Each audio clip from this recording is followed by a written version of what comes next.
a discriminação afeta os discursos judiciais em crimes de estupro? E como o sistema legal predominantemente masculino pode reforçar estereótipos de gênero nesses julgamentos? Para buscar essas respostas, a juíza Bruna Taffarello, da 2ª Vara Civil e Criminal de Chapadão do Sul, analisou a atuação da justiça brasileira em casos de violência sexual. A pesquisa para o mestrado na Escola Nacional de Formação e Aperfeiçoamento de Magistrados, a ENFAM, resultou em um livro que discute a violência institucional de gênero, assunto do mérito da questão de hoje. Magistrada, vamos do início, né? O que é violência institucional de gênero? Quando ela ocorre? Certo. A violência institucional de gênero, ela é a violência praticada pelo Estado. Então, o Estado, por meio de ações ou omissões, ele pratica uma violência, ele viola os direitos das pessoas. Então, o Estado, que é formado para garantir os direitos das pessoas, em determinadas situações, acaba sendo o violador desses direitos. Por isso, violência institucional é a instituição do Estado, ou especificamente no foco da minha pesquisa, o do Poder Judiciário, que não garante os direitos e, na verdade, viola os direitos de determinadas pessoas. A magistrada citou aqui a pesquisa, a gente vai falar dela mais para frente, e o resultado que foi obtido dessa pesquisa, né? Mas vamos seguindo aqui para vocês conhecerem antes sobre o assunto, né, doutora? Claro. Poderia dar exemplos desse tipo de violência? Sim.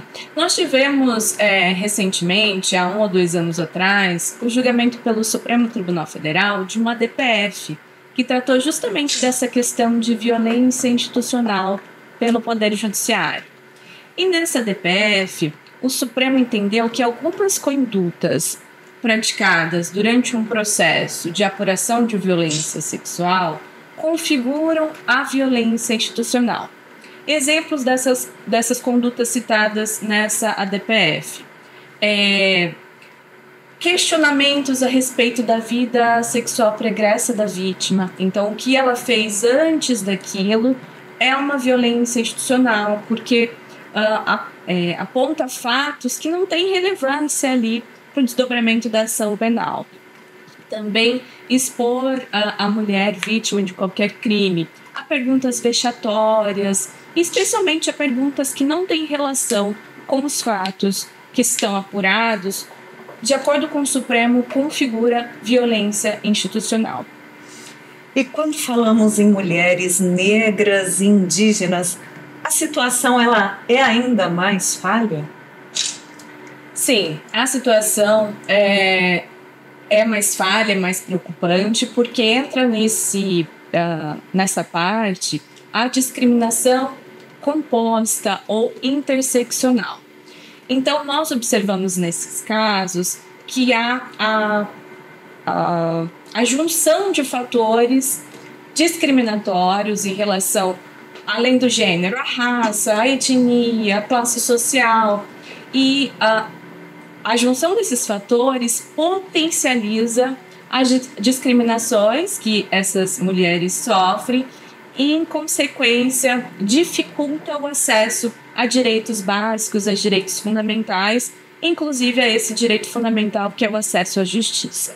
Então, nós temos, por exemplo, as mulheres indígenas, a CEDAW, que é a Convenção sobre a Eliminação de Todas as Formas de Discriminação contra as Mulheres, já reconheceu que, por conta da discriminação étnica que as mulheres indígenas sofrem, elas têm uma dificuldade muito maior do que outras mulheres para acessar a justiça, então, a ter um acesso qualificado ao sistema de justiça.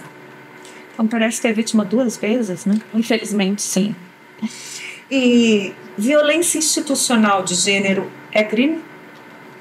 Nós tivemos também, há pouco tempo, a inserção na Lei de Abuso de Autoridade da figura típica da violência institucional. Então, há poucos anos, a violência institucional se tornou, sim, crime punível, mas na prática nós observamos que esse tipo penal ele não tem um impacto muito relevante para para a mudança desse cenário. E o porquê disso? A violência institucional, ela tem como maior causa a discriminação indireta, ou seja, aquela discriminação que é praticada sem a intenção e até de forma inconsciente. Enquanto que a figura típica, o direito penal, o crime, ele somente pune quem pratica de forma consciente, dolosa, quem pratica a violência institucional, consciente de que está praticando e com a vontade de praticar. Então, como essa forma de violência é uma coisa mais estrutural, cultural e praticada de forma inconsciente, a figura penal não tem potencial de inibir ou, de fato, evitar que essa prática ocorra. Acho que daí que vale uma discussão como essa, né, doutora Bruna, porque as pessoas passam a conhecer, tem informação, né, e conhecimento não vai levar a uma ignorância, um ato não sabia disso, né, enfim, é muito valioso isso, né. E quando existe a responsabilização, como os responsáveis eles são punidos? Sim, nós temos inicialmente essa questão penal, então quem pratica uma violência, quem submete uma mulher a uma situação de revitimização quando busca a ajuda do Estado, vai responder criminalmente por isso. De outro lado, aí na esfera administrativa, nós temos outros mecanismos para inibir essa prática.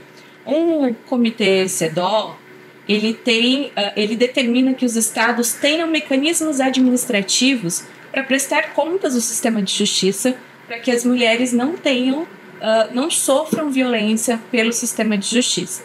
E o Conselho Nacional de Justiça, ele editou também recentemente uma recomendação e criou dentro da Corregedoria Nacional de Justiça um canal de comunicação para receber as denúncias de violências contra mulheres praticadas por magistrados, servidores, notários, registradores. Então, todas as pessoas que, direta ou indiretamente, integram o sistema de justiça podem ser responsabilizadas administrativamente por meio da Corregedoria Nacional de Justiça. E aí, falando sobre prevenção, né? O que a magistrada defende? O que é dito sobre isso, né? A prevenção é a chave para a mudança dessa cultura. Então, nós falamos há pouco das penalidades, das punições, mas o que as pesquisas demonstram é que o que nós precisamos é, de fato, uma mudança de cultura para que esse tipo de prática seja evitada. E a prevenção começa com a capacitação.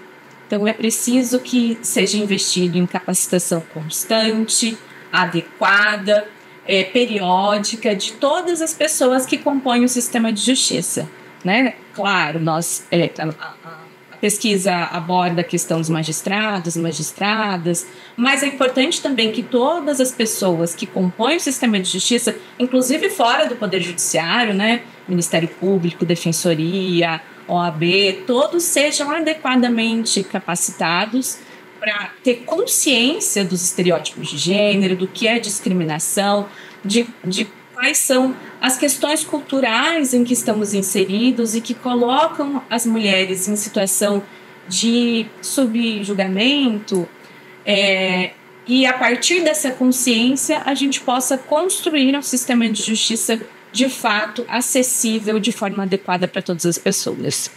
E tem em mente alguma ação de combate, né, que já seja referência a uma prática que já é ali uma boa prática, que já é copiada também, que vale replicar, né, multiplicar?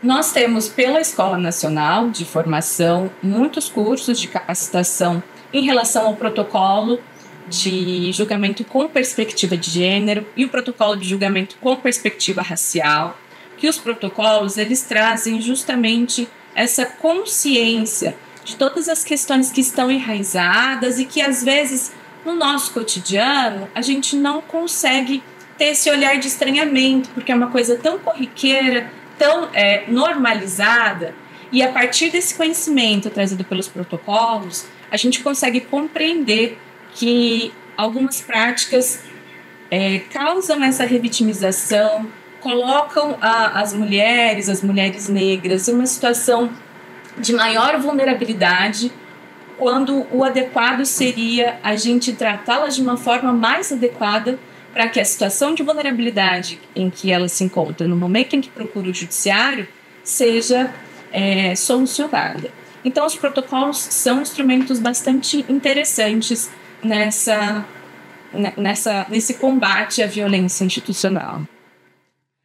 A gente para agora para um rápido intervalo. Na volta, a magistrada apresenta o resultado de sua pesquisa sobre como a discriminação por estereótipos afeta os discursos judiciais em crimes de estupro.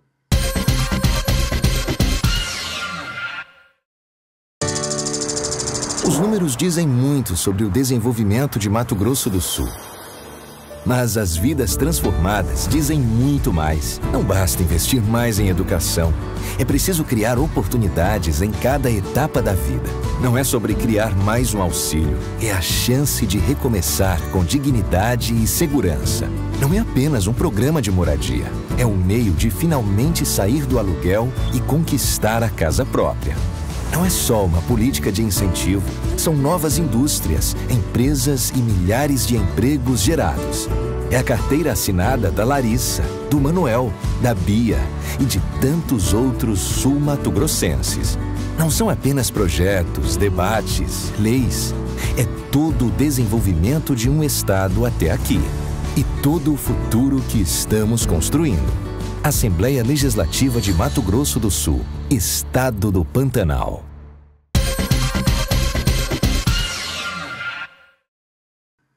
O mérito da questão está de volta e neste bloco vamos conhecer o livro da juíza Bruna Taffarello sobre violência institucional de gênero. Antes ainda de falarmos da obra, na sua avaliação, são comuns tentativas de silenciamento e desqualificação também por parte de outras mulheres? Nós falamos em relação a mulheres negras, indígenas, mas existe isso também por parte de mulheres? Sim, esse é um ponto bastante sensível, porque, sim, é possível que esse silenciamento seja praticado também por parte de outras mulheres, porque essa questão de gênero, ela está relacionada ao patriarcado. E todas as pessoas, todos nós, enquanto sociedade, estamos vinculados a esse sistema patriarcal. Então, as mulheres também são reprodutoras desse sistema patriarcal. E quando agem para silenciar outras mulheres, estão atuando como agentes do sistema. Então, como a gente já conversou, essa estrutura ela vai se reproduzindo de forma inconsciente. Então, as mulheres muitas vezes sequer têm consciência que elas estão colocando as outras mulheres em uma posição de subjugamento, porque elas estão também acostumadas a sofrer essa pressão de padrões de comportamento, de padrões de conduta, então acaba reproduzindo esses padrões, impondo às outras mulheres como uma coisa normalizada. E isso também pode ocasionar o silenciamento dessas outras mulheres por qualquer pessoa, Então não são só os homens que são agentes de violação de direitos. E a violência contra as mulheres, ela não pode ser entendida sem se considerar a dimensão de gênero, O que essa afirmação quer nos dizer? A violência contra as mulheres não é uma violência isolada ou uma violência ocorrida por acaso. A violência contra as mulheres, ela está relacionada a essa estrutura de poder, que é o poder estabelecido pelo patriarcado. Então, quando nós observamos a violência contra a mulher, nós precisamos ter em mente que ela está nessa dinâmica dessa relação de poder que coloca, em geral, os homens como um padrão, que devem desempenhar um padrão de dominância e as mulheres devem desempenhar um padrão de submissão. Inclusive, a violência sexual, que foi tratada com mais a fundo na pesquisa, ela não é apenas um ato isolado, um crime isolado, ela está relacionada a essa hierarquia de posições de poder que o patriarcado coloca, a esse padrão de comportamento que o patriarcado coloca. Então, não é possível a gente analisar a violência contra a mulher de forma isolada. É preciso entender que ela está relacionada a essas relações de poder.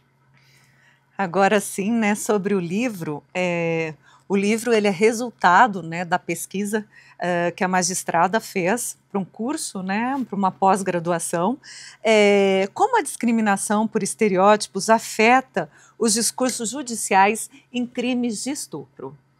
Perfeito. A pesquisa ela foi realizada no mestrado profissional da Infam, e nós observamos, por meio dos dados empíricos, que a discriminação de gênero ocasionada pela incidência de estereótipos de gênero nas decisões judiciais, elas afastam as mulheres do sistema de justiça, porque essa discriminação cobra das mulheres padrões muito rígidos de comportamento.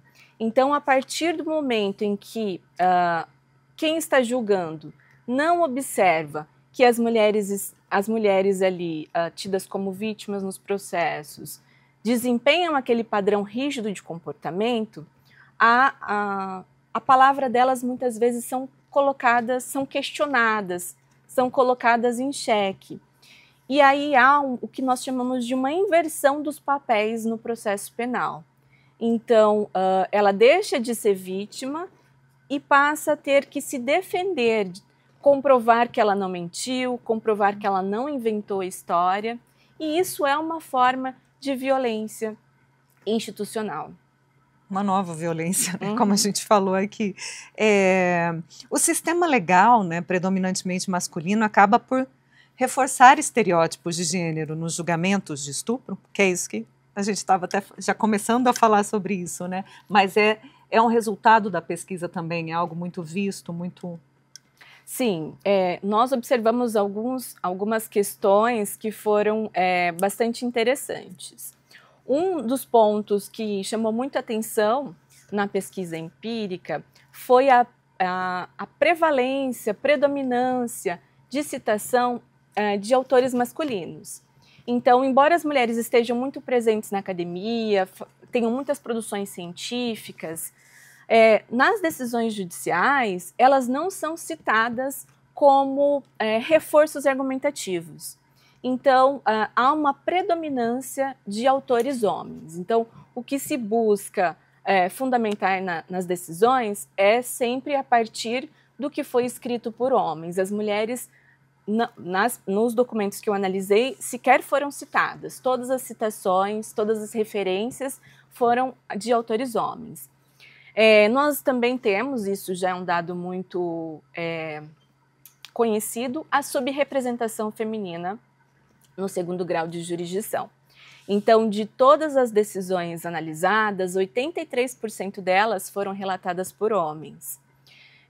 Em mais da metade dos casos, não havia sequer uma mulher na composição dos órgãos julgadores. Então, nós observamos que são, em geral, sempre homens julgando os processos em que as mulheres são vítimas. Isso tem desestimulado a busca por justiça? Esse dado específico eu não tenho, mas o que nós sabemos é que há uma dificuldade maior das mulheres de terem acesso qualificado ao sistema de justiça. Isso já vem de dados da ONU, da CEDAW, das recomendações gerais da CEDAW, e isso dificulta o acesso, né? Nós não sabemos se as mulheres deixam de acessar o sistema de justiça por conta disso, mas nós sabemos que nós precisamos aperfeiçoar o sistema de justiça para que ele seja acessível para todas as pessoas. E a pesquisa traz ainda que, apesar das alterações legislativas de 2009, persistem práticas discriminatórias nos tribunais. Que práticas são essas e quais as consequências disso? Essas alterações legislativas de 2009, elas foram muito bem recebidas porque elas deixaram de tratar dos crimes contra os costumes e passaram a tratar dos crimes contra a dignidade e a liberdade sexual. Isso foi um avanço muito importante na legislação. Mas a partir da pesquisa empírica, nós observamos que os padrões de julgamento não acompanharam essa alteração legislativa. Porque nós observamos que ainda persistiu nos julgamentos essa questão da lógica da honestidade. Então, a vítima é que precisa comprovar que não está mentindo, que não inventou história, que não tem por que ela querer prejudicar o réu, prejudicar o acusado. Então, continua havendo essa inversão de papéis. Nós observamos também que, em muitos casos, há a descaracterização e a desclassificação da violência sexual sofrida pelas mulheres. Então, em muitos julgados, a violência foi tratada como uma coisa banal, uma coisa sem grande importância. Então, por conta disso, não poderia incidir ali uma norma penal que tem uma pena bastante elevada. Mas nós observamos que isso não é feito a partir da perspectiva da mulher que teve o seu corpo violado, o seu corpo apalpado, beijado, enfim, uma série de violações ali da liberdade, da dignidade sexual ocorreram, mas há uma banalização daquela violência em razão da norma ter uma pena muito grande. Então temos aí também o que nós chamamos de um garantismo patriarcal. Deixa de aplicar a norma por entender que naquele caso específico a norma é muito gravosa por conta daquela violência que às vezes não é vista como muito grave. Certo. Depois dessa leitura relevante de cenário, né, magistrada, quais os desafios a serem enfrentados? Quer dizer, só o fato de estarmos discutindo isso aqui hoje mostra evolução, né? Mostra passos à frente nessa caminhada. Mas quais os desafios aí diante desse cenário que a senhora trouxe no programa de hoje? Eu acho muito interessante a gente ter dados concretos para conseguir visualizar o cenário, quais são os pontos sensíveis e o que a gente pode fazer para melhorar e, né, como já dito, tornar esse sistema de justiça acessível de forma adequada para todas as pessoas.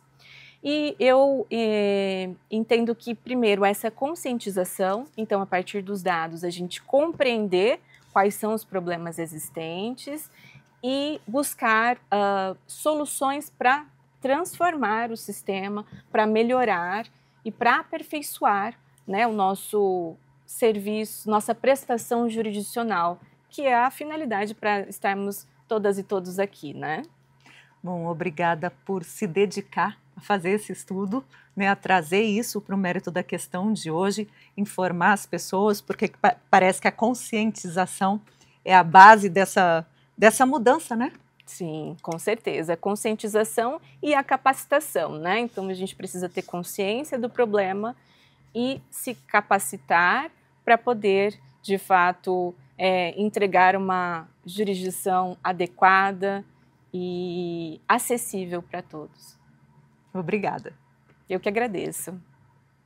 A violência institucional de gênero é uma violação dos direitos humanos e requer a participação de todos para sua erradicação. Ajude a desconstruir estereótipos de desigualdade.